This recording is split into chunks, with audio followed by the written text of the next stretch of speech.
Are you ready to learn 3 easy ways to grow your small business using AI? Well, in this video, we're going to go through 3 core things that you ought to start doing today in order to gain a competitive advantage and grow your small business with AI. And make sure to stick around until the end because I'm going to be sharing a bit of a power user insight.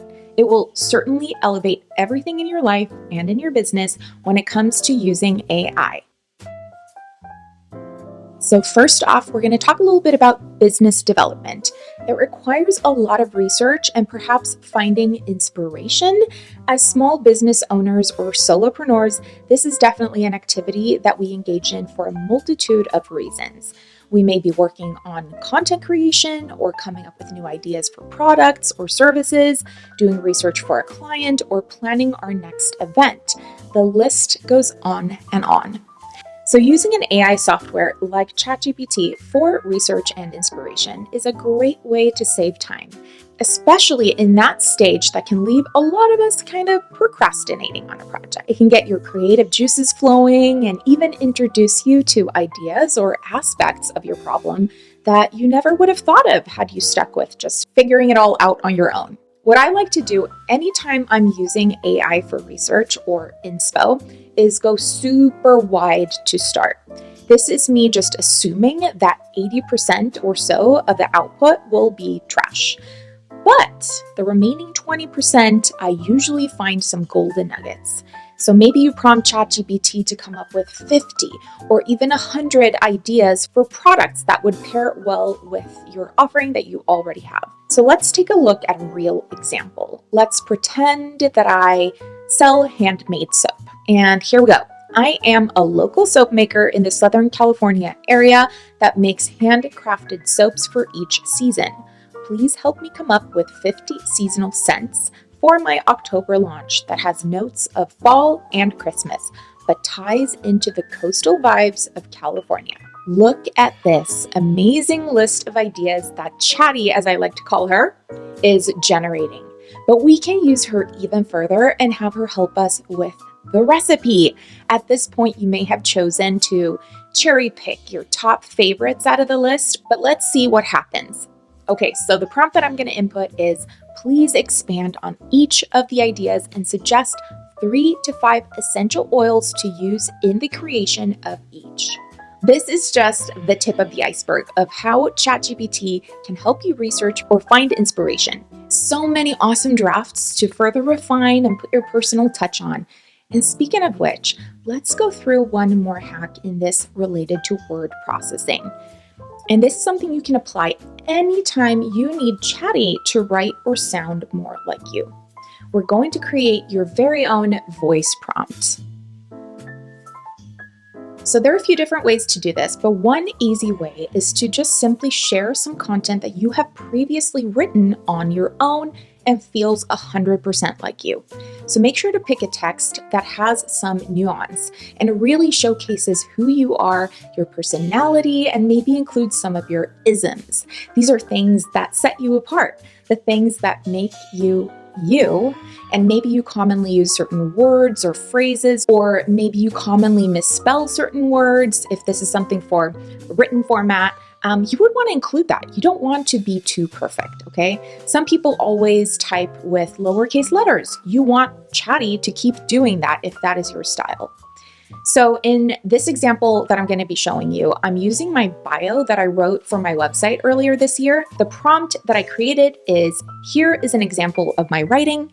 Can you help me craft a prompt that I can use in the future to make your output sound more like me? And then I simply put quotations around the text that I want her to work off of. All right, so what Chatty came up with is, write this in Amanda's voice, casual and authentic, with a touch of humor, frequently uses emojis, has a deep understanding of online business and marketing, with a strong emphasis on the potential of AI.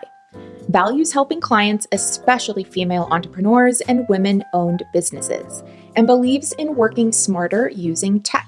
Include personal anecdotes where possible.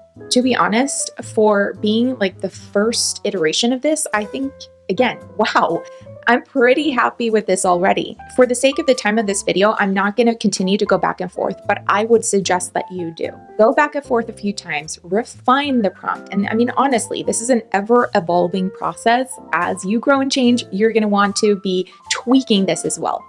Maybe you add that you're whimsical, or instead of enthusiastic, you're authoritative. Maybe you're very similar to a certain vibe of a public figure. Oprah Winfrey is somebody I think of top of mind.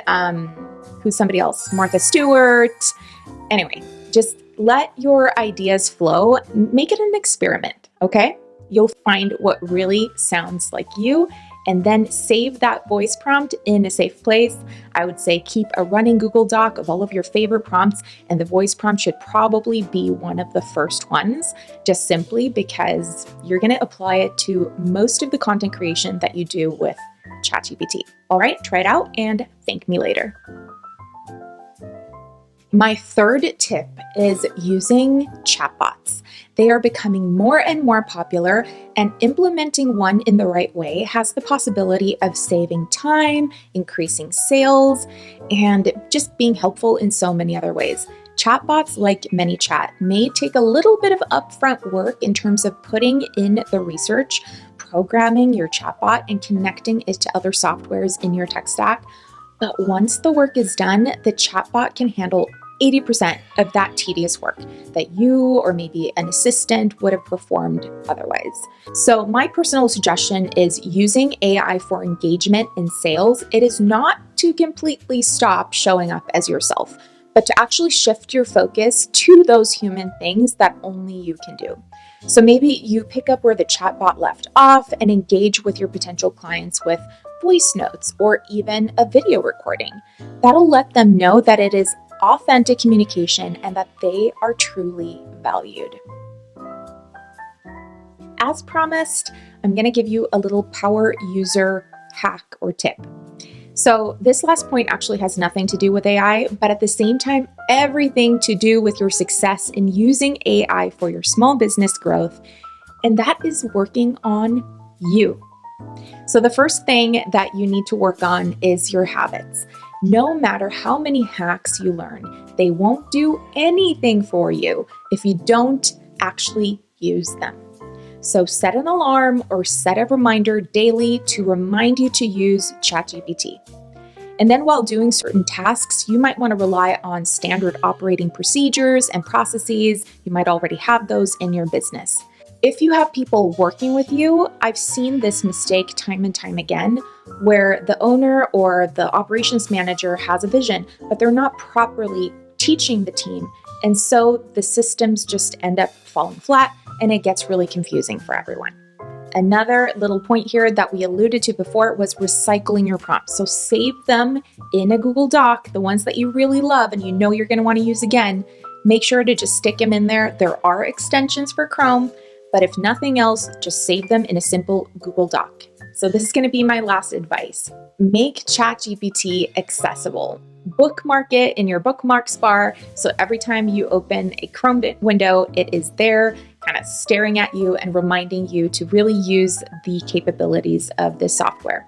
And another one is to actually download the app to your iPhone or Android, and that way, instead of scrolling social media, you can collaborate with ChatGPT on actually getting things done for your business in those little in-between moments that we're not spending doing anything super worthwhile anyway. All right, so let's recap what we went through in this video. We talked about ways to do research and find inspiration. We went through the helpful hack of going wide before narrowing down. And you also got some examples of what juicy prompts look like and how to work collaboratively with Chatty instead of just, a simple prompt and expecting her to do everything. We further refined that output that we got from ChatGPT by developing a voice prompt that can be used to make ChatGPT's output sound more like us. And we briefly touched on automating engagement and the sales process by using chatbots like, for example, ManyChat. And last but not least, I shared my view on the importance of growing yourself at the same rate as your business. So please don't let AI make you fall victim to that hustle culture. Work smarter, not harder, and take the time to feed your mind, your body, your spirit, so that you can show up at your best for yourself, your loved ones, and your business. It will show up in the numbers, believe me. Thank you so much for taking the time and watching this video. I wish you all the luck, and I hope to see you back here. Take care.